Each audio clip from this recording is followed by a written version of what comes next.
Welcome to the 2024 Bislett Games reaction show. Jakob Ingebrigtsen has dove across the line and won the men's 1500, beating back a resurgent Timothy Gebrhiwet 329. Or did he? I swear when I was watching on TV, I thought he lost that race. And I don't even think that was the biggest distance result of the night. Gebrhiwet, the guy that medaled in 2013, is back. 12:36. Absolutely crazy. Behind them, is it good news or bad news for Grant Fisher? National records all over the place. Luis Grijalva, 12:50. Georgie Griffith of Australia wins the women's 3,000 in 8:24. Matthew Hudson Smith, not just a national record, how about a European record in the men's 400, 44:07. I forgot probably the best result of the day. Dos Santos over Warholm, 44:63. What a race that's going to be this year. Simbini's undefeated. Marcel Jacobs, is he a little bit resurgent? All of that and more. This is LetsRun.com co-founder Robert Johnson. Hope everyone was entertained by the Bislett Games. Joined, as always, by ace stuff writer Jonathan Galt, and occasionally by my twin brother Weldon Johnson. The former fourth placer at the USA National Meet has decided to grace us today. Guys, my phone was smashed on the freeway yesterday, so I've not been able to call you during the meet. What did you think?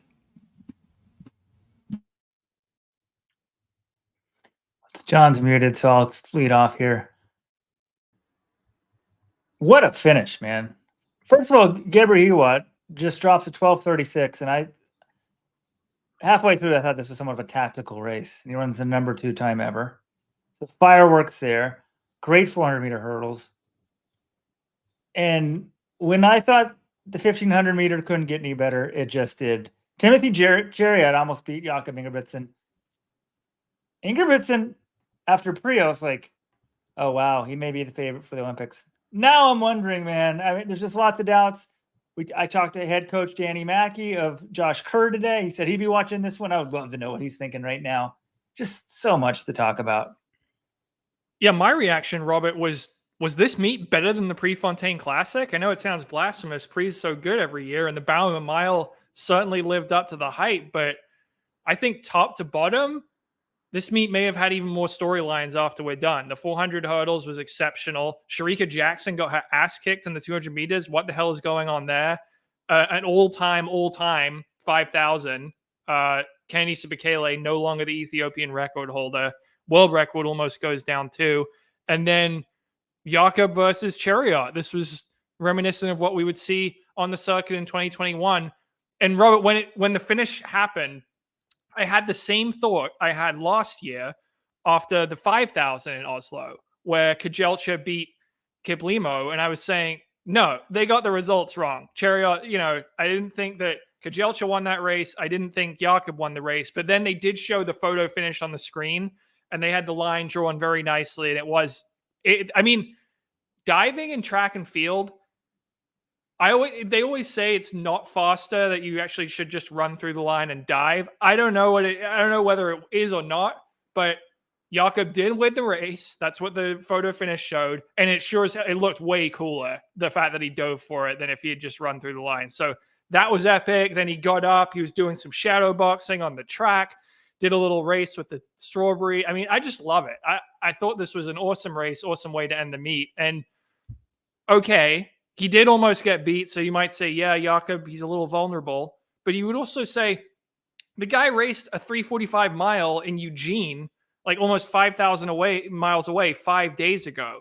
And he comes out and still wins this thing despite leading essentially every step, because those paces were too far in front. They really didn't help him. So to me, I look at that, and then I look at how Jess Hull, how she kind of tied in that home straight, and she had raced hard at Eugene as well. And I'm kind of saying, like, okay, yeah, he almost got beat, but he was still probably pretty tired, maybe a little jet lagged. So I don't think there's that much to worry about if you're Jakob. Or maybe I shouldn't say that. Maybe I shouldn't say not much to worry about, because obviously Josh Kerr is a serious threat. There's some great milers, but people saying, "Oh, he only barely won," I don't think that's fair given his recent racing.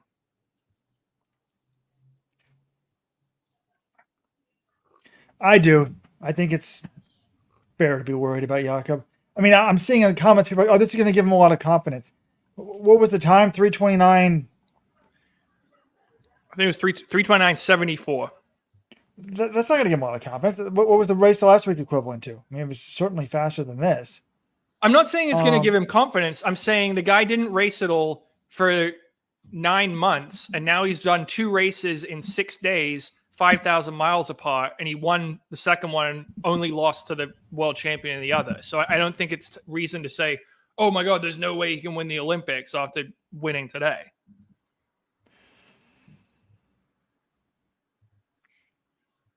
There was a good thread on the message board. Well, I don't know if it was a good thread. It was a good topic. I didn't actually have time to read it. And it's like, what are we expecting from Jakob today? And someone said 320, and the question said 328 question mark. And I was like, yeah, what do we expect? Because the field wasn't the best by Diamond League standards, although it did have the bronze medalists from Worlds. And there had Ollie Hoare and Timothy Chariot. I guess he's past world champion. But Chariot's not been running amazing this year. None of those guys have been running amazing. And I don't know what I was thinking, but like, it was clear to me that, Jakob he got up there. They said they wanted 152. And, he was on the green lights, but the Pacers were right at the front of the blue lights. So I was like, okay, maybe he's doing this on purpose. He wants to see the Rojo theory of, hey, what is it like with no rabbits? Can I do it with no rabbits and just have everybody rabbit off me? If I can't beat a field like this, I can't beat a field with Jake Whiteman in it. I mean, with Josh Kerr in it and Jake Whiteman in it for that matter. And it was interesting because I think in years past, when guys were, up until last year, when guys were close to Jakob at the end, I was always surprised. Like, I wanted to see a big gap. Here I was like, oh, he's just going to turn on the afterburners like he did last year, the final 120, and just drop everybody. And he didn't do it. And then I saw Timothy Chariot just coming on. I'm like, oh my God, he lost it. But then he dove. The dive definitely helped. And I think he thought he lost. And then he saw the win. He was pretty excited. Started celebrating. I couldn't see the whole celebration. I had to turn off my VPN. By the way, folks, if you're listening to this, support the website. Get the VPN we use. Let'sRun.com. NordVPN/Let'sRun. NordVPN.com/Let'sRun. Because I was watching this on YouTube. I was trying to watch Peacock, but I don't understand. I mean, John, you had a brunch with Paul Swangard last week. Did you ask him for these Diamond League meets in America that are broadcast on TV in America why there's no distance analyst except for the big meets? Like, they have Trey Hardy, who's a great decathlete, analyzing the distance. It just makes no sense. It would be like having me analyze the shot put. I don't know anything about it. Robert, the classic Robert broadcast complaint. But in this case, it was warranted, Robert, because I was watching both the 5,000 and the 1,500 on the Peacock feed on my TV.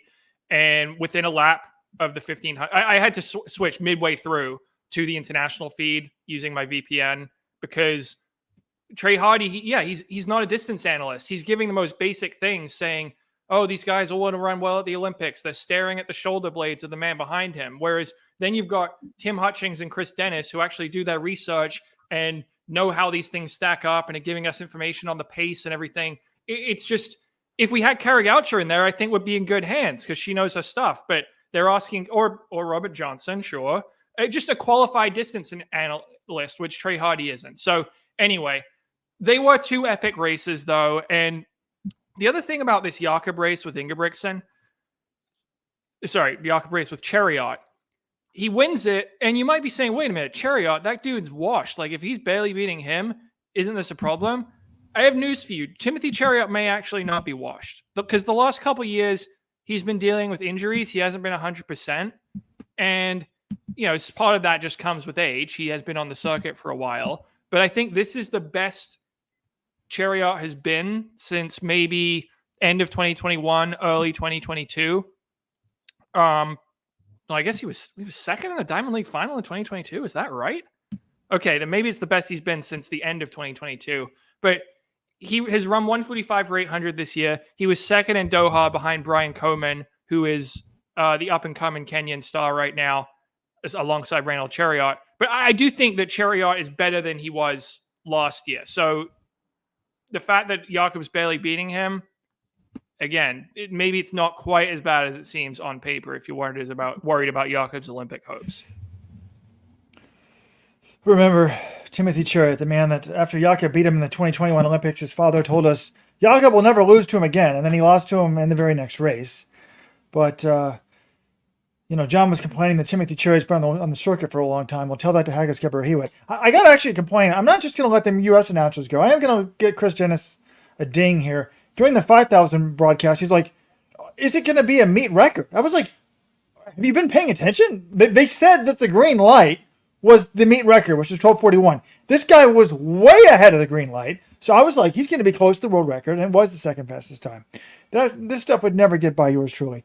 But behind, by the way, Weldon, if I have a YouTube clip, a Twitter clip, can I play it, or is that a copyright violation, even though it's already on Twitter? Let me know. Play it. But Habs of France, third and 3:30. Nader, Portugal 3:30. Those are the only guys under 3:31. Hoare 3:31. And then Stewie McSwain was terrible, 3:38. I don't know what happened there. Narv Nordas was 13th, but he lost his shoe. I actually think that's pretty good to lose a shoe in the first 200 and still run 3:34. To be honest, I think I would have dropped out if I was him. I think most people would. You get worried about your foot running that hard for 1,500 meters. So it's impressive time, but I hope he's just not injured.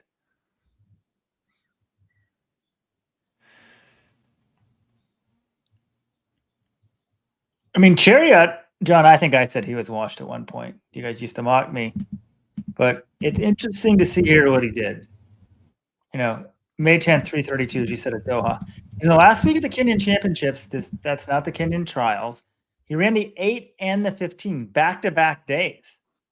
So 8 and 15 prelims one day, 8 and 15 prelims the second day. He only gets third in the 8, 1:45.6. Well, to clarify, you mean 2 races per day. He had the 8 and 15 prelims on the first day, and then the 8 and 15 finals on the next day.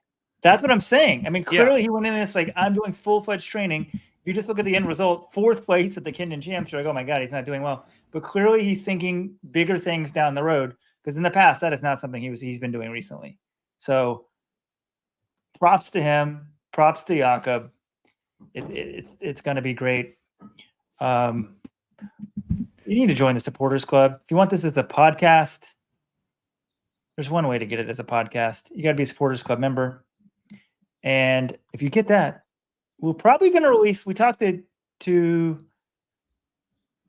Danny Mackey, Josh Kerr's coach today. I thought it was great. I love talking to Danny. And I said, is Josh the number 1 guy in the world? And he said, well, he's the Olympic champion. I mean, the world champion. He just beat Jakob at the first. He's like, if I didn't have a connection to him, pretty sure I would say yes. And I said, well, that's different being the Olympic favorite. And he said, hey, I totally agree with that. And Robert, good news. He analyzed the final just like we have on this show. I told him we could talk about the 1,500 forever. And he said, there's a lot of guys who don't want it to get slow, to go slow. You're going to be worried about Jake Whiteman.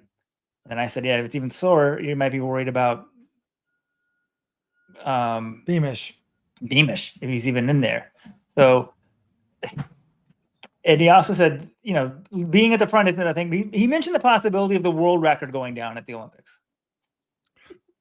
That's insane. Look, a pacemaker is worth a second a lap. So I guess on the positive front for Jakob is he had very little. He ran behind somebody for maybe 200-300 meters of this race.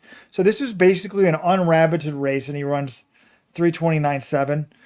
How many guys in the world can do that? Not very many.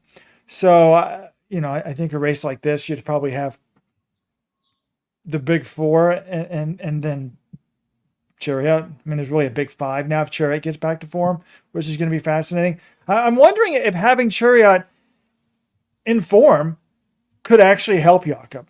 Because remember what happened in 2021. Jakob had a rabbit for the entire Olympics. It was called Timothy Chariot. So if Chariot's in form and pushing the pace, I don't think he would do that, though, because he was smart enough to run behind Jakob in this race. But it's going to be interesting. Like, it's that old prisoner's dilemma. You know, God, I would love to be if you're Jake Whiteman, I still think you're going to love all this. I mean, you're seeing all these guys in shape, but when push comes to shove in the Olympics, who's going to push the pace? I think ultimately it would probably be who panics first. You know, I think it's going to be an Ingebrigtsen or a Chariot before you get to Kerr taking the pace. You know, if they're worried about a Whiteman becoming relevant. So if you're Kerr, you just sit on those guys and blow them out. No, Jakob's not the old favorite. To me, Josh Kerr's the old favorite. I would love to see the betting odds in this right now. I wish they existed because, God, I think I want to see Jakob win, but I'm not. He's not my favorite. No, not in this event. 5,000, yes. Today didn't change my opinion. I still think Kerr is the favorite, but things can change. The one other thing, I just want to give Jakob Ingebrigtsen credit for coming out and racing this. It's his home Diamond League, but it's 5 days after he ran in Eugene. He didn't have to run both of these races, right? I guess maybe contractually he did if Nike says, hey, you have to run the Bowerman Mile, and then Oslo he's kind of expected to do it. But not everyone would do that.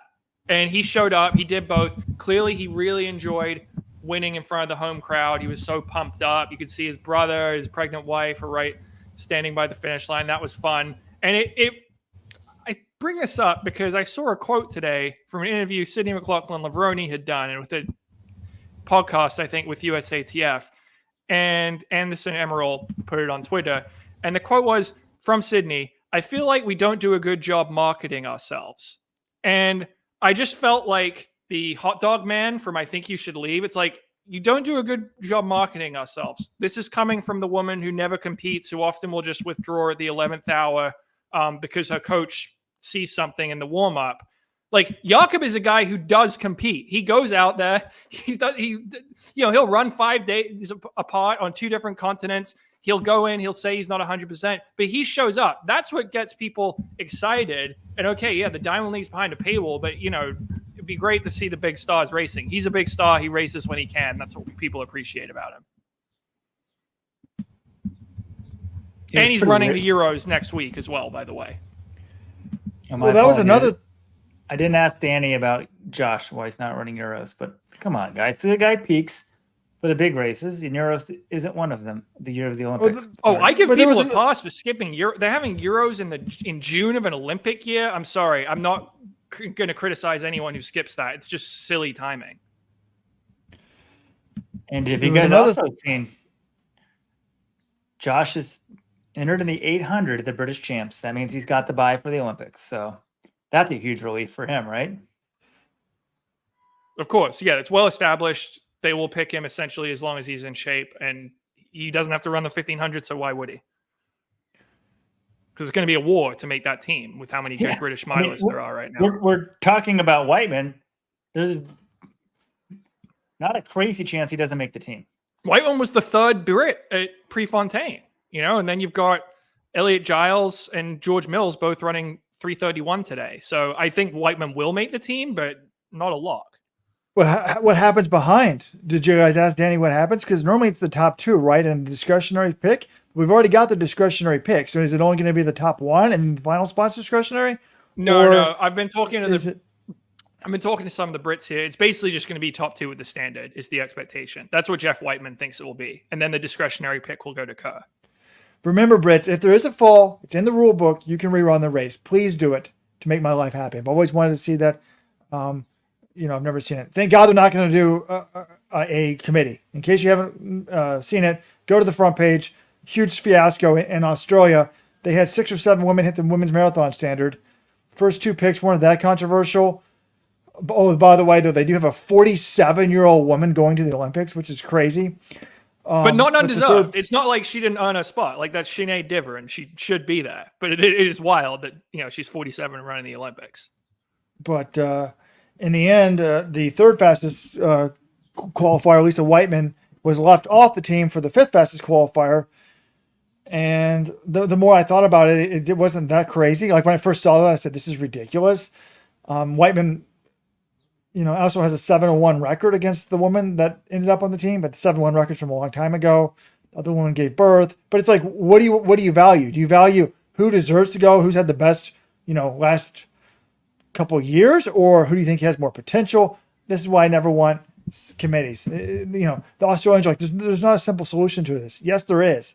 Have a trials race. Okay, Robert, podcast conductor leaping in here. We don't need to talk about the Australian women's Olympic marathon team right after we saw the Diamond League where 2 guys broke 12:40. This has never happened before. Someone ran 12:38 in a race and got beaten. That's never happened in the history of the world. Yomif Kejelcha. This was awesome. Can we talk about this race? We can. I'm not sure why Weldon decided to make me solo. So when he put the one camera on me, I felt like I needed to talk about something. I was trying to find their names, shit like this. So, all right, let's talk about this Memphis 5000. This is the race like that we saw a graphic like maybe 2 months, 6 weeks ago, and it said, sub 12:30 Oslo. I was like, they're going to go for sub 12:30. And Grijalva mentioned it on a podcast or an interview that he heard that was the case and he was going to be in the race. But then when those top Africans were running in LA Grand Prix, they're like, we're not going for sub 12:30. But it comes out today that the pace light is set at the meet record, which is 12:41. And the weather was ideal. I looked it up on my Apple Weather app during the race. It was like 61 degrees, minimal wind. And there was the humidity. I know you and John Kellogg are like big in the humidity, unless it's like if it's not super hot, you want it to be humid. It was like 81% humidity. It was right before it rained. So that kind of helped as well, I think, according to you guys, at least. I would say the biggest help was having Adisu Yahune, who's like a former world junior champ and ended up running 12:49 in this race. He rabbited for 3K. And then you had Kejelcha continuing to push the pace, actually picking it up once he stepped off. That's the ideal setup. If you're in someone really fast, want to go for a world record, have someone else, have like one of the best guys in the world tow you through 4,600 meters. And that's what happened for Gebrhiwet. He closed in 54.99, which is insanely fast given that they were running almost world record pace in this race. Wins it in 12:36.73, number 2 all time. This is the world record by a second and a half. Kejelcha second, 12:38.95. He's now 4th fastest all time.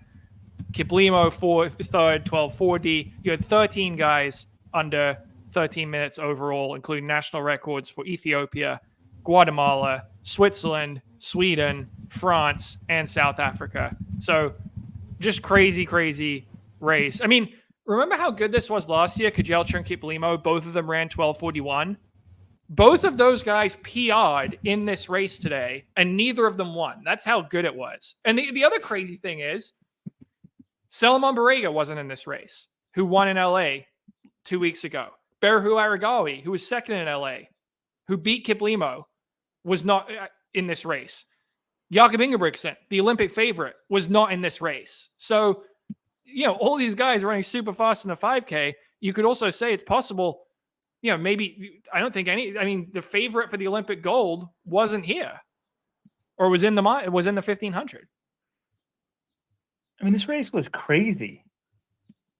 The dude who rabbited it, Yahune, stays in the race, runs 12:49. I mean, these guys were like, Grijalva was like so far off the screen. I thought he was dropping back. He actually rallied and beats Cheptegei. I mean, if you fade at the end of these things, you're just done. Because Cheptegei was sort of hanging on the pace till I think the last lap. And I need to see the splits on this one. And he was dropped with 2 or 3 to go, I think. He wasn't there at the bell. But there was someone on the forum, they're like, to get to 12:35, they're going to have to run,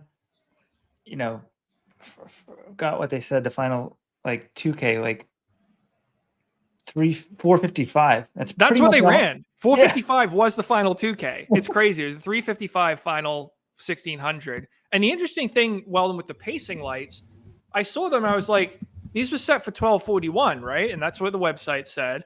And I looked, and at 3K, they hit 3K in 7:41, which is 12:48 pace. I'm like, wait a minute. So how does that work? Well, what I deduce had to have happened is the pace lights were intentionally set that they would go out a little slower and then pick it up, which actually does make sense because you're always going to make some ground up on that last lap because they were right on the lights. And then at the bell, they were on the lights, but the lights were at 12:43 pace. So they intentionally chose to make the lights go faster in the final mile. Yeah. There's for those who don't check Let's Run every day, there's some academic paper out Kenenisa Bekele is an author of this paper, and he says that the new record set with pacing lights should have an asterisk. It's a different ball game, and it really is. And they're getting smart with the lights, not just even pace. Used to be like human, you're going to be like, okay, even pace, and then like the best humans not going to keep an even pace, and then you're going to kick or something. Now they're like, okay, we're going to set the pace lights slow. We can set them at a perfect pace. You guys can kick off that. It really helps. But do you guys realize what happened 20 years ago? Pretty much to the day. 20 years ago. Kenenisa Bekele world record. Correct. Yeah. His 20-year-old on May 31st, 2004. My wife's 20th birthday. Wow, I wonder if she even knows what happened. Kenenisa Bekele ran 12:57:35. The record lasted 19 years, 364 days. His Ethiopian record is finally beaten. And it's kind of funny it went to Gebrhiwet because Gebrhiwet broke 13 for the first time 12 years ago on this same track in Oslo. He medaled at Worlds 11 years ago. And he comes on the scene last year, runs 12:42. Now he's with ASICS. And he's officially 30 years old. He just ran his lifetime PR. And he's been on the scene forever. He's the guy who runs 12:36. So it's kind of wild, his resurgence the last 2 years. Yeah, I mean, I haven't seen anything like it. Look, we need to take a step back. And yes, these times somewhat need an asterisk. It doesn't bother me anymore. I'm not like my buddy Chris Lear who gets upset. I can't understand him. Just add 9 to 10 seconds to them to put them in perspective. But in terms of absolute time and close, this was the greatest, the best 5,000 we've ever seen in the history of the Earth. Like, I know the world record is 12:35, and this was 12:36. But do you guys know what Cheptegei closed in when he ran 12:35? His last lap was the fastest lap of the race, according to a website by the name of letsrun.com. I'm going to guess it was like 57 or 58, because I feel like in that race, the pacing lights, he just hung on he was just knocking out 60s basically all day. So I think he just stuck right on the lights and maybe got a little faster. This one, they said Cheptegei came through 3K in 7:35. Today, Gebrhiwet came through in 7:41 and almost ran the same time. So, Robert, what was Cheptegei's last lap in that race? 59:64. Oh, wow. Which is just hardly any faster than what he averaged for the whole thing. So this 54 was wild in a race like this. All right. Who is this good news and who is this bad news for? And when I saw Kejelcha, I just love the way Kejelcha runs. There was like a tribute to him last year. This guy just pushes the pace and pushes the pace. He would make Prefontaine proud. I wish Salazar was kind of coaching him, because Salazar never had people push the pace. So I wonder like what he would be thinking about this. But guy never medals, but he's just so good. Like, he's the former indoor mile world record holder. What do you mean former? And he's still the current? Yeah. Current indoor mile record holder, but he never has a good kick. And I'm like, he's so good. It seems like he should just be dominant at these things. But when I'm like, who's going to push the pace in these 10,000s? Who's going to push in these 5,000s? And that's not good for news for Ingebrigtsen if you find someone who's going to push the pace. It's not good news for Grant Fisher if you're going to find someone who's going to push the pace. And it's Kejelcha. The guy's in shape. So I thought that was interesting. Well, wait a second here, Robert. Kejelcha's always in shape. He does this in the Diamond League all the time. He ran incredible in the circuit last year. Remember, he ran 12:41 here last year. He was in the Diamond League final, ran one of the fastest times ever, like 7:23, barely got beaten by Ingebrigtsen. And he won in Zurich. He stomped everyone in the Diamond League in Zurich last year. Guess what? He didn't medal at Worlds. He got 5th. The year before, he was 8th. Like, this is a guy, he has medaled. He medaled in 10K in 2019. He won back-to-back World Indoors in 2016 and 2018. But in the 5K and the championships, he runs great on the circuit, but doesn't get it done in the big championships. And I look at this, I'm like, all right, he's in shape, but the Olympics is not going to be a 12:38 race. And you keep saying, oh, the Ethiopians, they need to have a blood pact the night before, and they have to all agree to push the pace. And yes, if Gebrhiwet and Kejelcha somehow agree to trade off leads, or Kejelcha just sacrifices himself, maybe they could have a chance at beating Ingebrigtsen. But it's not going to happen. It never happens. I remember the 2016 Olympics. The Ethiopians, it was Kajelcha and it was Dejan Gebrhiwet. And they're like, oh, yeah, we're going to take turns. We're going to work together to beat Mo Farah. Gebrhiwet tried to make it work. Didn't happen. No one else helped him out. Farah beat all of them. These are two completely different style of races. We're not going to have a 12:30s winning time at the Olympics. It's not going to happen. And I think, is it good? No, it's Ingebrigtsen's still the king. I still don't see how you beat that guy. Yeah. A couple things. Gebrhiwet, you run this race in the final of Worlds, you win. I don't think Jakob defeats this after running the 1500. I mean, that close, John, as Robert said, off of that pace. Oh, it's sick. Luck. Yeah. It was because Kajel's just pushing. And you're like, oh, well, they're not going to have much left for a kick. Like, the guy's getting dropped. And then he just blasts off the final lap, no problem. Just sprints in and then kind of looks at the clock. I think he thought he was going to get the record, the world record. He sort of seemed a little disappointed. Well, I don't think it kind of reminded me of the was it the Bislett race when he was close to the world record and didn't quite realize it in the marathon? This guy, I think he just felt the time and was like, oh my God, I could have gone a second and a half faster. But I'm surprised they didn't do the pacing. To me, I would run the pace lights even until the last lap. I wouldn't peg it at 12:35. I would peg the pace lights even, or maybe even have them slow down once the rapid goes because it's going to slow off. But I would put it at 12:39 pace and then assume you're going to kick on the last lap. If you run at 56, then you could get it. But in terms of whether it's good news or bad news for Grant Fisher, Adam First on YouTube says Grant does better in a fast pace with a sit and kick. I was actually kind of thinking that as I said this, wait, why would Grant? He doesn't want it to be slow.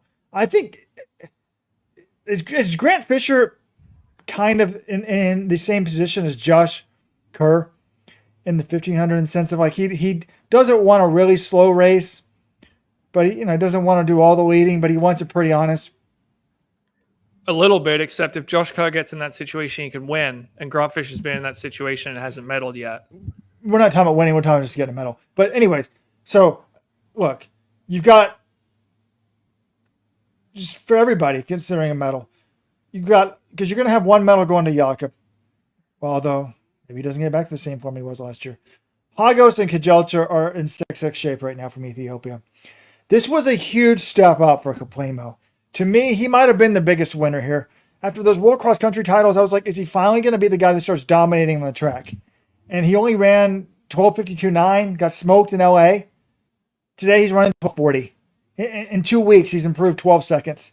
Contrast that to Cheptegei, who ran 12:52 in LA, 12:51 today. So big winner for Gebrhiwet. Okay, but then everybody else.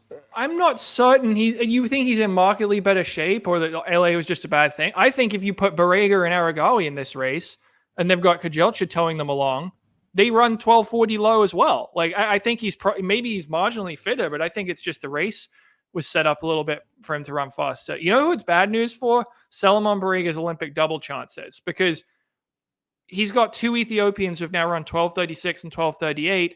And a third one, Yehune, who's run 12:49, which is faster than Barega's time from LA. I don't know if they're doing a trials or not in the 5,000 this year. They usually don't. And if Barega wants to be on that 5K team, well, there's two guys who've just run under 12:40, so they're going to be ahead of him. I think it's probably going to be that Barega only runs the 10K and he won't get a chance to run the 5K.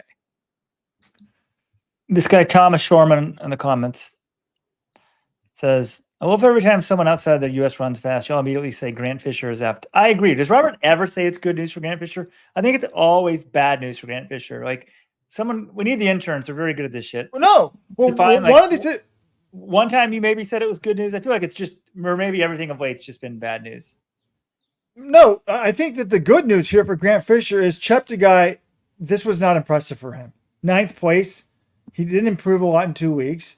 And his results, we're talking about can you, let's be honest. Can you ever imagine Haile Gebrselassie or Kenenisa Bekele finishing, 9th place in a 5,000 on the track? Hell no. Once they weren't winning, they moved on to the roads. So that to me was very encouraging for Grant Fisher because, and the other thing that's encouraging to him is kind of what John just hinted at, if you get a Kaplima rolling in the 10K, and then these other guys in the 10, they may not double back for the 5, and then that kind of makes the 5 more of a crapshoot. If I'm Luis Grijalva, I'm quite happy. I know he's only 6th here, but 2 years in a row he's finished 4th at Worlds, and normally these guys people have a hard time. The Worlds is a completely different race, and I often feel like the Ethiopians normally race themselves out of shape by the time Worlds roll around, with no trials or weird trials, or they don't know who's going to double. I think this year, though, the way the schedule is set up, John, it seems a little bit different to me. I don't think they're going to be burning themselves out, because we have this now month-long block. After Sunday's race in Stockholm, there's no Diamond Leagues for more than 1 month. So it'll be impossible, basically, for the Ethiopians and Kenyans, for that matter, to race themselves into oblivion. They'll have a month to train, or maybe do their own trials race. And then there's only 3 Diamond Leagues after that before the Olympics. But if I'm Grijalva, I'm feeling quite good. But, if I'm Cheptegei, he almost got beat by his kid brother, 12:51 to 12:54. By the way, Adrian Wilschott did get a South African record, 12:56. That's Kiplimo's kid brother, by the way, not Cheptegei's. But, Grijalva, good result for him, 12:50. He said on the Coffee Club podcast, he's Guatemalan. He doesn't need to worry about making his team. He's on the team. All he needs to do is peak for the Olympics. And if you're running a PB in May, and he didn't start 2024 that strongly because he was injured, but I think he's where he needs to be, and he's better in the championship style races. I think this is a good sign for him. And a few other shout outs. I mean, he got the national record. Dominic Labalu, who was on the athlete refugee team and then left it a few years ago, now running for Switzerland. He got the Swiss record, 12:50. Andreas Almgren of Sweden, his great season continues, 12:50. He's the second fastest European-born athlete in history now, behind only Jakob Ingebrigtsen.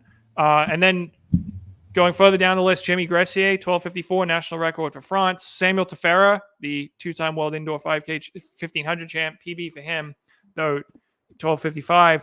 And Adrian Wilschut of Hoka NAZ, 12:56, South African record, though that only placed him 13th, because the top 13 men all broke 13 minutes, and that ties the 2023 Florence Diamond League for the most ever in one race.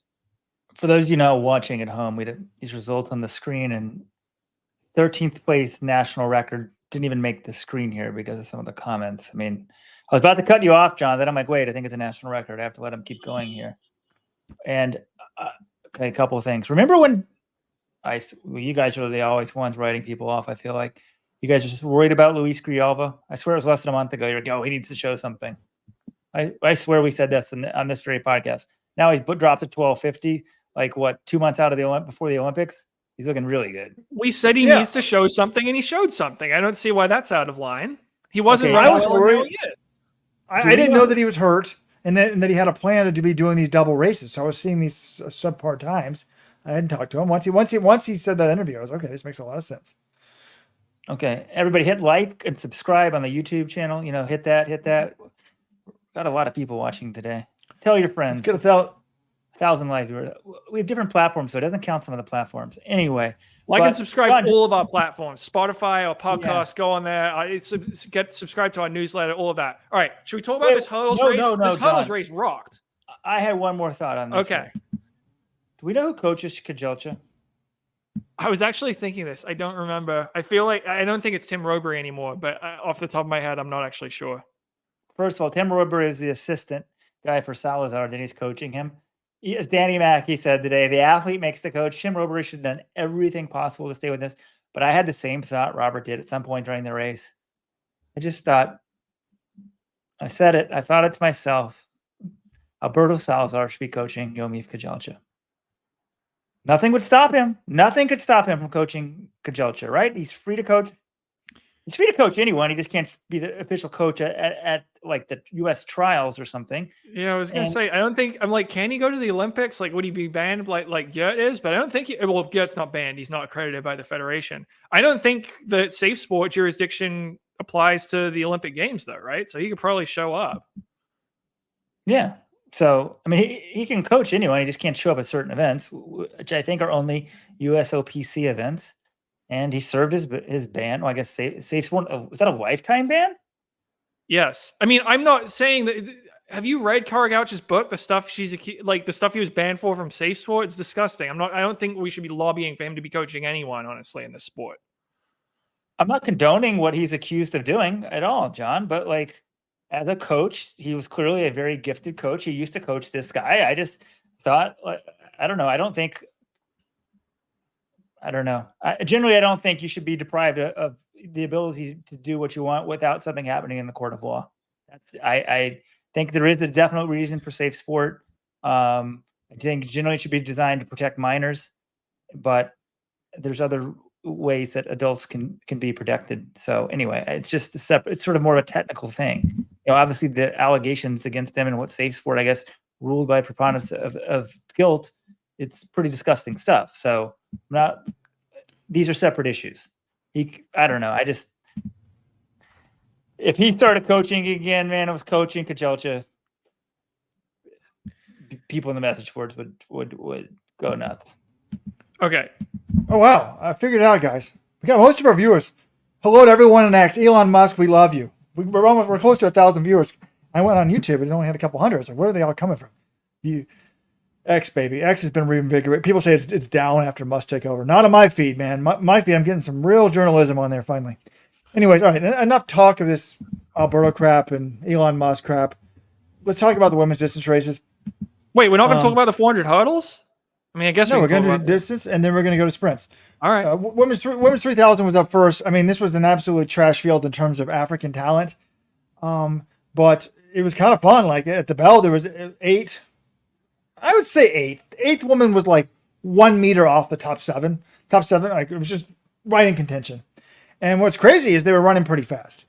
And right at the bell, Jessica Hull, fresh off her 3:55 Australian record from last week, takes the lead and holds it heading into the final 200. But 150 to go, there's 3 women right there.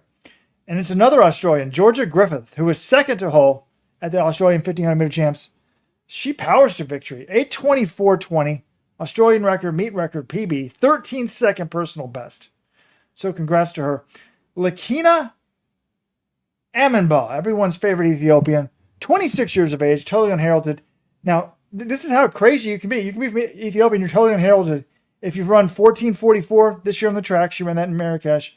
And she's also run like 29:57 on the roads. But she gets second. Hull's third. I think 11 of the top 12 women set a personal best. We had 4 national records. Australia, Norway, Grovedal 8:27, Blomqvist of Finland 8:32, and my girl Nozonomaka Tanaka 8:34. Try that again, please, Robert. Nozomi Tanaka is her name. I was getting worried. I'm like, he hasn't mentioned the Japanese record in 10th place, 8:34. But I was impressed by this. I mean, it was fun to see her smiling, but there's only been 20 women that have run under 8:20 outdoors. 25 women, excuse me.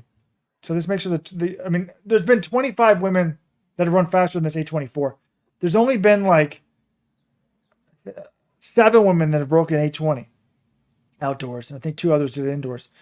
So, she's not that far off like these all-time times. But then I did decide to think, okay, the top women in the world can basically run 14 flat now, right? We think Sigai could run that. Beatrice Trebek could probably run that. Hassan, if she was in shape. Guess what? If you're running 14 flat pace, which only one person in this podcast has ever done, what do you split 3,000 meters in? 14 flat, dead even. 8:20? 8:24. Oh, 8:24. It's right on. Okay. So the top women in the world can run this time and just keep going for another 2K, which is crazy. Yeah, no, this was a fun race. I watched it. I was like, wait, Georgia Griffith's winning? And then I was like, kind of degrading it in my mind. The field wasn't good, but this was actually a great result for her. Like Jessica Hull, I thought Jessica Hull was the favorite. I thought she was going to win, and she made what I thought was the winning move, but you could just tell that last lap, I think racing a 3:55 1,500 in Eugene 5 days ago probably took a toll on her, and she ran out of steam a little bit in the last 100, but that's not to take anything away from Georgia Griffith. Georgia Griffith set an Oceania record in this race, 8:24.20. That's faster than what Jess Hull had the previous record, I think, from World Indoors this year. So even Jess Hull, like fully fit, fully recovered, it would have been very close. She ran 8:25. She wasn't that far off her PB. So there's a great run by Georgia Griffith, first career Diamond League win for her. Is this the first? Has an Australian ever won a Diamond League distance race? Like any of it? I mean, I think Stewie McSwain won a couple miles, but I'm trying to think like it doesn't happen often. So this is pretty great result for her. And just it was close race. Like when you can't have the very best of the best in the field, what you want to see is a competitive race. And this was that. It was a lot of fun. Congrats to Griffith. Great run. Congrats for Jess Hull for coming back and doubling back after Eugene. But I enjoyed this one. Well, John, you know why this was close, right? I mean, they set this up for the Norwegian. They pulled the British model. That was the plan, I think, for this one. Keeping out the superstars. Yeah, let Grove all have a chance. The home crowd will go nuts, and you just think it's a coincidence there was no African women in this race, essentially? Well, no, now that you raise that idea, it's certainly possible. But there's a Diamond League on Sunday, and there was a Diamond League last week as well. So not everyone's going to be in every race. Fair enough. All right, can we just get to the 400 hurdles? I know Robert wants to go through every single race. I don't want to spend time talking about a 158 women's 800 where they just slowed way down in the second lap. I'd much rather talk about Warholm and Dos Santos. I want to say one thing about that women's 800. In case you missed it, Prudence Sugaduso on the second lap just took off with about 500 meters and got way ahead. And she was way ahead of the pace lights, which were set at 158. But you always got to remember the pace lights must have just been set like an even pace or something. The last 200 is your slowest 200. So I was thinking, wow, this is amazing. This girl's really broken out. And then the pace light just kept getting closer and closer and closer to her, and then it passed her. So it was kind of interesting. But anyways, those of you just joining us, this is the live reaction show. If you want it as a podcast, join the Supporters Club today. Go to letsrun.com/subscribe. letsrun.com/subscribe. Also, have you checked out our shoe review site? Go to betterrunningshoes.com, betterrunningshoes.com. Review the shoe you're in today. Find good prices. All of that and more. betterrunningshoes.com. All right, I will let you talk about the 400 hurdles race. We had Warholm, the Olympic champion, against Dos Santos, the world champion. Warholm does what he normally does, goes out really hard. Dos Santos, though, was pretty close. I'm like, this is going to get really interesting, and it was. I mean, this was about as close as they can get in a 400 hurdles race. In the end, Warholm, Dos Santos wins by 0.07, 46.63 to Warholm's 46.70. And what's interesting is the first thing in my head was, John, this is just going to be like Tokyo last time. It's going to be absolutely amazing at the Olympics. Because what has Rai Benjamin already run this year? 46.64. So you could have an Olympic final where these three all-time greats are just right there, coming down for the gold. Hell, we could have a three-way dive for gold, silver, and bronze. How epic would that be? I'm thinking the same thing, Robert. It could be amazing because this was like the outcome. This is the most interesting outcome of this race, right? Dos Santos comes into Norway, invades his home track, the Bislett Stadium, where Warholm does all his training, says, no, this is my house tonight, wins it, 46.63. I mean, just fantastic race. He went out hard with him, backed off a little bit on the far turn, and then I'm like, okay, is this Warholm? Is he just going to pull away? No, Dos Santos battled back. Warholm hit the final hurdle, which he very rarely does, but you could tell he was just, he's giving it everything he could to hold him off and couldn't do it. Dos Santos wins it. But I'm comparing this to 2021 when we had that epic race in Tokyo. Warholm opened that season in the 400 hurdles by running the exact same time on the exact same track, 46.70. The difference was he did that on July 1st, which was a month out from the Olympic final. Right now, he's running the same time. It's May 30th. We've got more than 2 months until the Olympic final. So he's really fit. Dos Santos is better than he was. And we've got Rai Benjamin out in LA running 46.64. So they're all really, really fit right now. And I do think they're still going to go up a level before the Olympics. Addo Bolden was saying on the broadcast he thinks it's going to take sub 46 to win again in Paris. I think he might be right, because when all three of these all-time talents are in this kind of shape, one of them is going to pop a big one in the Olympic final. So I love that these two guys were racing each other at this point in the season, that we had this head-to-head matchup. I loved how exciting the race was, and I love where we're going over the next 2 months before Paris.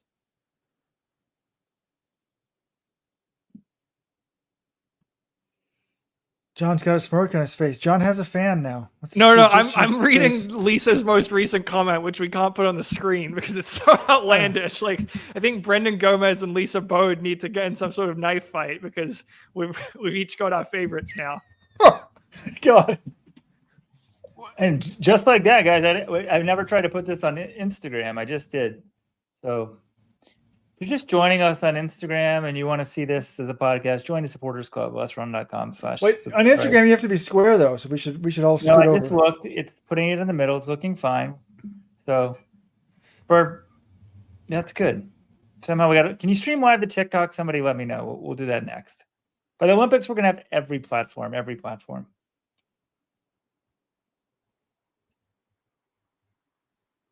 Well, any takeaways on this 400 hurdles? I mean, could we ask for any more? This freaking ruled. It was awesome. No, there's like the 400 hurdles is in its heyday right now. I mean, they're saying like Kevin Young's world record just gets trashed every time now. I mean, the shoes have changed the game a little bit, but like the 400 hurdles, it's in its prime right now. The 1500 is in its prime. It's like Cram, Ovett, that sort of stuff. Like they're going to be talking about this era for a long time. It can't get any better than that. I mean, this was a great race. It's like the debut for Warholm for the year at 400 hurdles, and it comes down to the wire. And I think he hit that hurdle because he felt the pressure. He sensed what was happening, and I think he probably wins it if he doesn't hit that hurdle. Well, the only way it could get better is if Benjamin was in this race. Like Benjamin and Warholm don't race each other really outside the championships. I guess the Diamond League final, they will race each other. But we probably will have to wait until Paris to see a showdown between them. But yeah. I don't know if you guys saw it or not. The quote of the day yesterday for about 8 hours. I love this quote. Steve Soprano put it up. It was Warholm talking about shoe tech. This was very interesting to me from an intellectual standpoint because, to be honest, with the new shoes, like we haven't seen sprint times in general being much faster. 100, 200, like 400, 800, nothing crazy. And, we have seen that revolution in the distance running. But Warholm also was a critic when the shoes came out. And now he's changed his tune. But I love how he just fastens up to it, saying, I'm the biggest hypocrite in the world. It's always like when you tape the leap forward, it's impossible to go back. When you look at the world today, it's impossible to avoid technology. I'm an old school kind of guy, so it takes time. Well, I've always stand for what I said in the beginning. The comparison aspect is getting weaker and weaker. With, say, Jonathan Edwards, you can't compare his equipment to that of today. You're seeing an inflation in personal bests. But at the same time, it's created a lot of interest that was lacking in the sport. I see some good and bad. I'm 100% sure I had an advantage right now. Is it fair? That's another question, because if I have an advantage, it's not fair. So he thinks his Puma spikes are like a super spike. And I was trying to think about this. Like, we haven't seen it in the flat sprints, but is it possible somehow that the spike helps you in the hurdles when you're jumping? I don't know. I'm just throwing it out there. And also, Steve Soprano on Play 1.1 has an interesting, theory in the sense of that this wouldn't apply to 400 hurdles, but like, I was saying, I don't really see the shoes helping in the 800. The times are not any faster than they were, a decade ago or a generation ago, or in the short sprint 400 on down. But Steve Soprano's like, do you think it helps the women's 8? It's like a slower pace. I mean, the women's 800 pace is basically pretty close to the men's 5,000 meter pace. So, but you certainly know it helps at 60 seconds per lap for the men. Why wouldn't it help at 60 seconds per lap for the women? Any physicists on here? Tell me what you think of that theory. Well, 844 Let's Run, 844-538-7786. That is our phone number. Unlike Facebook, unlike Twitter, unlike Instagram, and unlike YouTube, you can pick up the phone and call us. Our text line is not up yet. Will be shortly. We did have another call from the fake Josh Kerr, by the way. We got to it too late to put it on a regular show, but maybe we'll save it. He was gloating a little bit after his win in the Bowerman Mile. So maybe that'll be on next week's show. But Robert, little bro science for you here in terms of these hurdle. I feel like maybe there is something to the super spikes helping with the hurdle. They're all about energy return. Maybe it helps you in a hurdle because you're going a little higher than the sprints, the regular sprints. Because I'm just looking here since 2021, we've had world records in the 400 meter hurdles, both men and women, the women multiple times. And we've also had women's world record in the 60 meter hurdles indoors and 100 meter hurdles outdoors. And we've had a world record in the 60 meter hurdles indoors by Grant Holloway. Now, part of that is, I think, Grant Holloway, Sydney McLaughlin-Lavroni, Carsten Warholm, these sort of guys and girls will be running incredible times no matter the era. But, maybe there is something to that. Maybe all these fast times, I'm not saying every one of them had the super spikes, but we are certainly seeing a lot of fast times across almost every hurdle event right now. I thought you were going to poo-poo my theory, but the more I think about it, it's like, it seems like it's obviously true, right? Amazon set the world record in distance spikes. Remember, she ran 12:12 in Eugene, and it was like these, I think there were 5K, 10K spikes she wore. So people are like, what the hell is going on there? So we need to talk to someone smarter than me on this. But there could be something to this.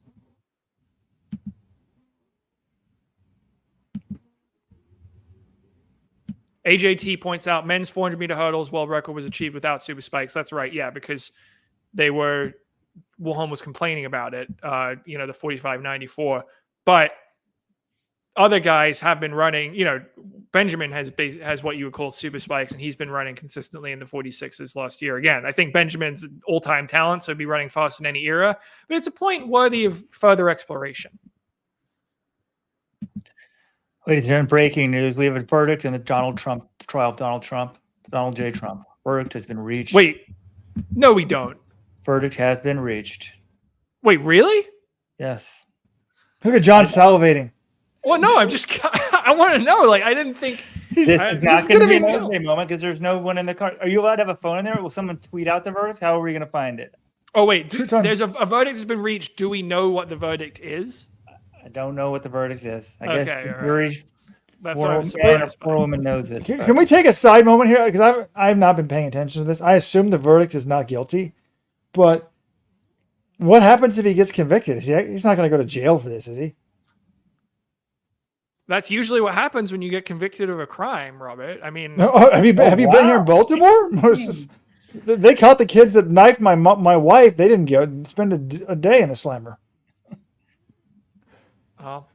Is John assuming a guilty verdict? Interesting. No, I think he'll be not. I assumed not guilty. We'll see. I don't know. He'll win the election from jail and pardon himself. People vote against him. So this quit. It's interesting to me.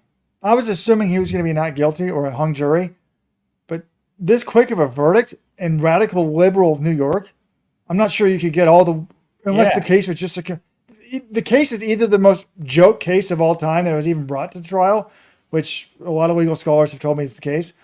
Not told me, but a lot of legal scholars have been talking to you about this case. All right, we're losing our audience here. Or either that, or because I would think that, or it's like a hung jury. I would think a not guilty would take longer. Yes, quick verdict in Manhattan seems actually probably guilty to me. I thought. What do you mean? Well, there's a quick verdict in the OJ case, and that was in liberal California, and he was not guilty. So I don't know if we can really read anything into it. Okay. What's the racial makeup of this jury pool? Oh, please. Again, conductor of the podcast, bring it up back on track. We don't need to worry about that stuff. Did he get any white guys on there? I mean, OJ got a lot of black women on there. Can we talk about the women's 200? This was maybe the most stunning result of the meet. More stunning than Gebrhiwet running 12:36. Shericka Jackson was 5th in 22:97. What's going on with Jamaican sprinting right now? I hope there aren't going to be any riots in Kingston or anything with the three queens. Elaine Thompson-Herah was DFL in Eugene. Shelly-Ann Fraser-Price, nowhere to be seen so far. Shericka Jackson, she had won her first two races. Nothing that crazy. It was 11:03 in Kingston, May 4th. then 22.88 in Marrakech into it, but that was into a headwind, and it was, kind of early in the season. She won the race. So I'm coming in, I'm like, all right, Shericka Jackson going to come in here and win. No, she gets destroyed. She was out of it by 100 to go, and then kind of just coasted it in the last few meters. Instead, Brittany Brown, the American, wins it from lane 8, getting Marie-Jose Talu-Smith right at the line, 22.32. Not super fast, but Oslo is not really a super fast 200-meter track. But Shericka Jackson was 5th in 22.97, just not even close. And someone on the message board's like, I'd heard rumors that one of the Jamaicans wasn't ready to go, and I think we know after today who it was. I'm like, do we? None of them have really been doing very impressive. So I don't know what was going on here. I mean, maybe is she injured? Like, what's up with Shericka Jackson? John, do you remember a woman by the name of Sha'Carri Richardson? I do. Do you remember what she ran for 200 this year? Yeah. It was like about this 22.97, I think, something like that, and 23.11. Pretty similar times. Wow, yeah, that's pretty good. 22.99, 23.11, and she just blasted a good 100. I don't know. It makes no sense to me. The 200 is Shericka's baby, though. Sha'Carri's always been better in the 100. I know she medaled in 200 last year, but she was running Chinese meets in April. This is now a Diamond League meet in Europe, and we're almost in June, and Jackson's getting smoked. She's running slower, even though the last time out she was into a headwind. Now she's in it and won that race. Now from Marrakech to Oslo, 2 weeks later, she doesn't have, well, it's minus 0.2 headwind, but it's basically still conditions. She's running slower and she's getting 5th. It's worrying. I'm not saying that, she can't turn things around with one race. I'm just saying there's a little reason to worry here, This doesn't happen to Shericka Jackson at 200 meters. It's very rare for her to get beaten this badly. It's worrisome. We can't just have like Sha'Carri waltz to the Olympic 100.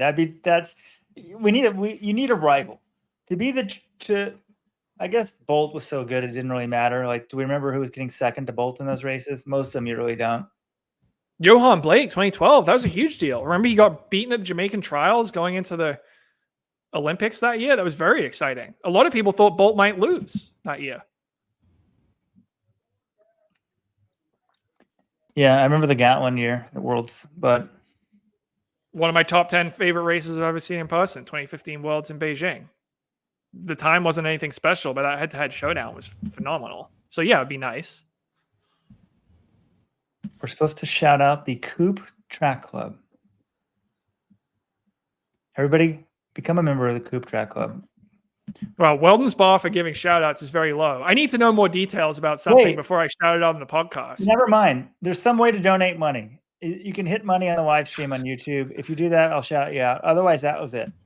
I need a donation. That's how these live shows go. All donations go to Jonathan Galt on the show. Yeah, I hope we got a lot of sign-ups last week. I didn't hear anything about any sort of bonus being paid. So we did. We got a lot, actually, John. Okay, it's good to know.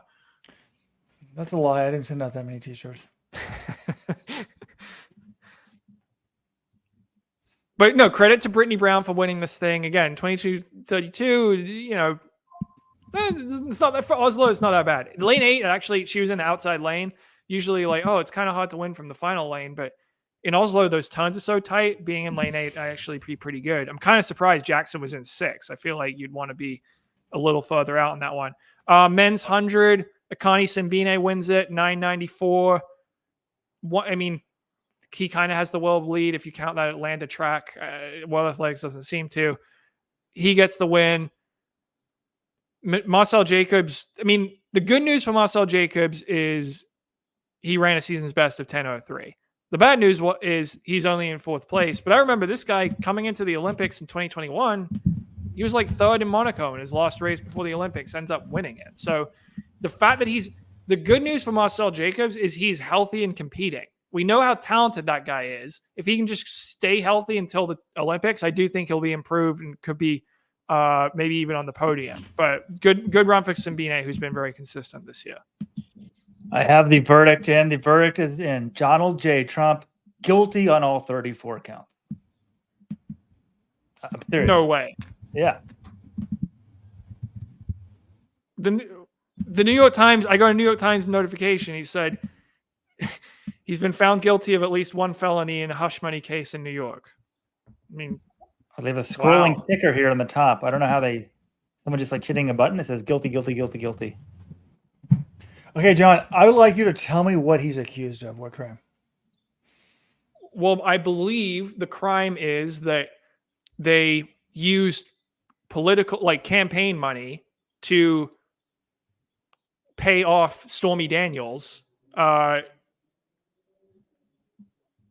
keep her silent from talking about how she had an affair with Donald Trump. Okay, and how is that a crime? Because you can't use campaign money to pay off someone for their personal silence. Why not? Because it's not related to the campaign.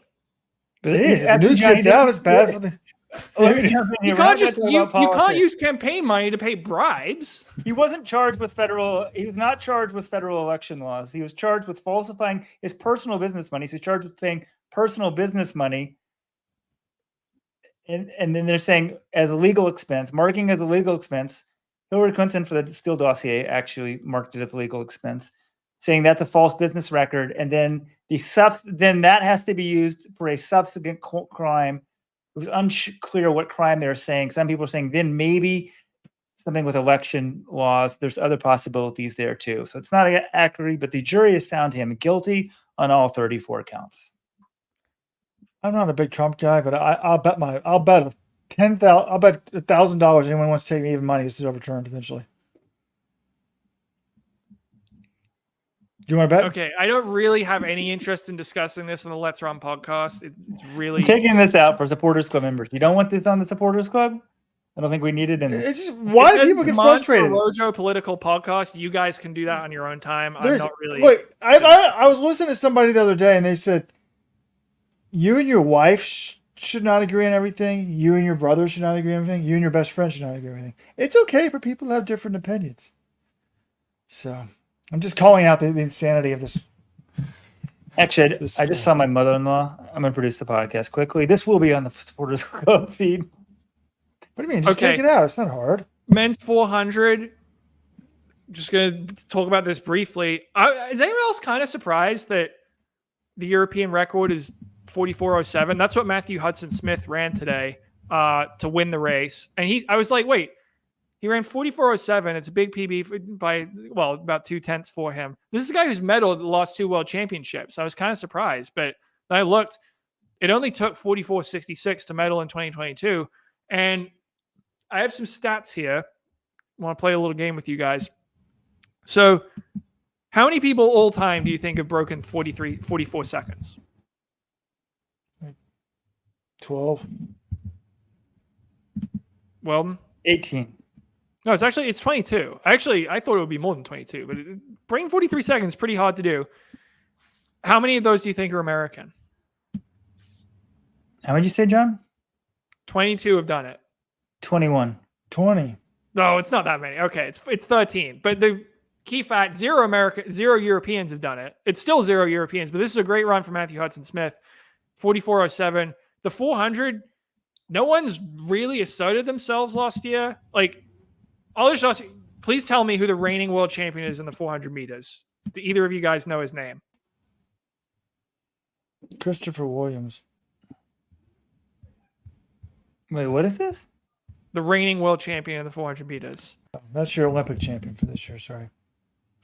Yeah, Robert, I couldn't tell if you were confusing Christopher Taylor with Christopher Morales-Williams or if you just meant Christopher Morales-Williams. The answer to those is neither, but it's Antonio Watson from Jamaica is the reigning world champion. I guess Morales-Williams is the favorite. You've got him. You've got Gardner, who never loses races he finishes, but he only barely beat Alexander Dom of Belgium. So I feel like it's pretty wide open. Maybe that changes if Morales-Williams goes to Eugene and runs like 43 mid next week. But also that's a 19-year-old college kid trying to keep his momentum going from, running a world indoor record a few months ago. So it's a pretty wide open event, but this was a great run by Matthew Hudson Smith, 44.07. Good job by him. it's kind of interesting to me that Antonio Watson, remember, this guy won Worlds last year at age 21 for Jamaica. So he started, God, I got to start my 958 website because he would have been a great profile. He's 21, right? He started last year with a 46-17 PB. And he won the world title. But what's great, they must have him confused with, no, he's been running junior events. What's crazy is this guy's been running 46 seconds since 2017. So in 2017, he would have been 15 years of age. He ran 46 at 15, 16, 17, 18, 19, and 20. 21, he runs 44-1, wins Worlds. This year, he is not, you'd think he'd be cashing in the Diamond League, but he hasn't. He hasn't run any Diamond Leagues yet. He did run 45-61 on May 11th.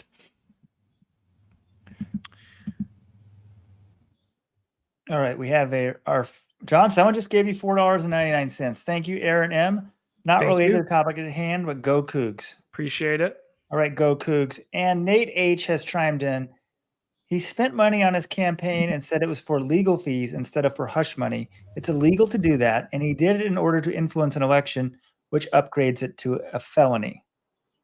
So there you go. So I guess my question would be, if he had said 300 grand legal fees, 150 grand hush money, because it sounds like you can pay hush money. You can pay people to be quiet. It would have been fine?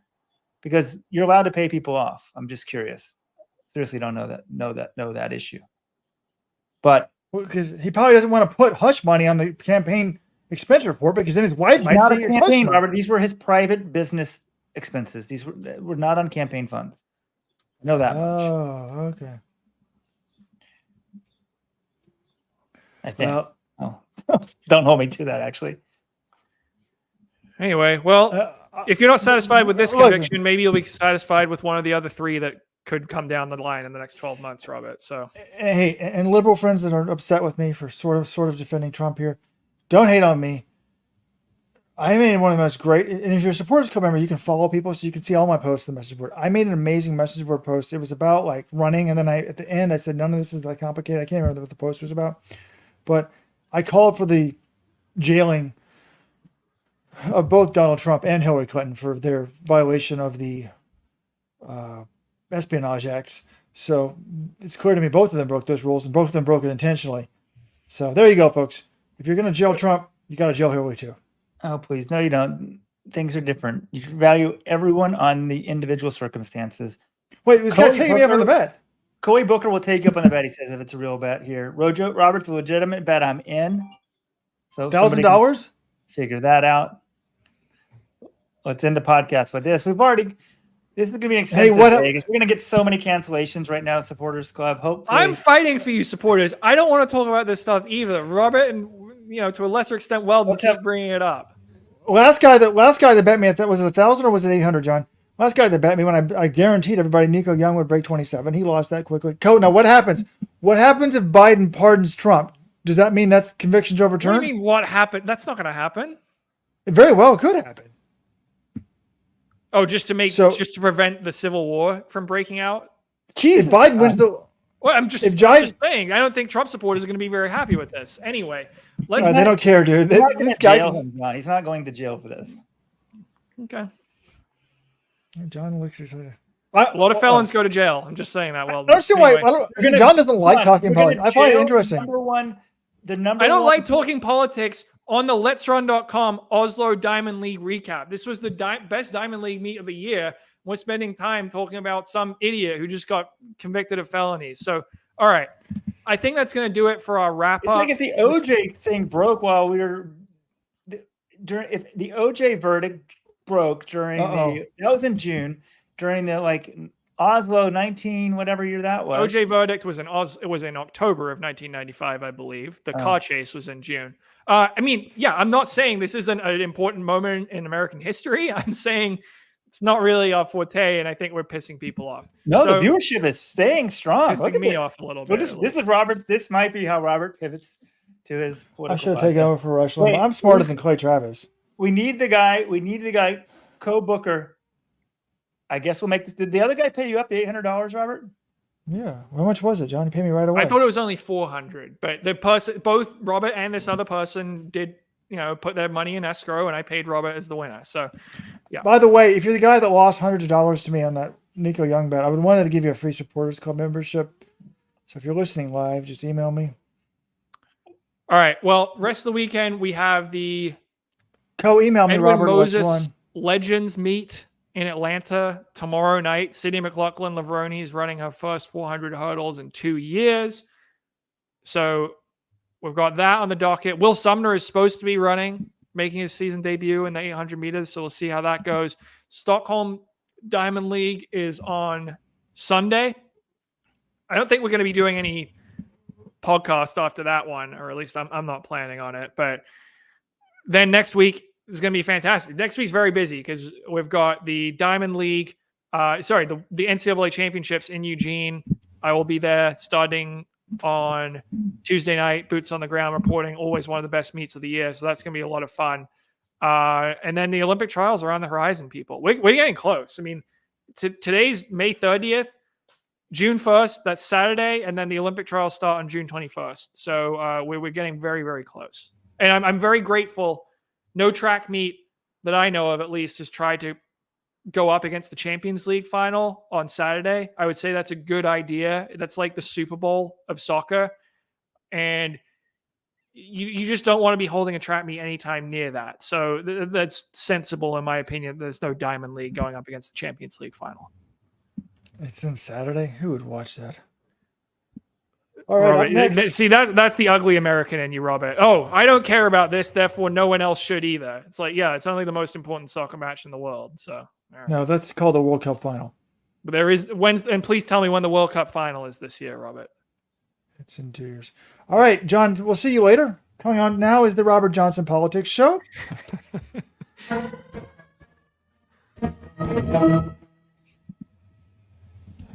Today we saw tomorrow.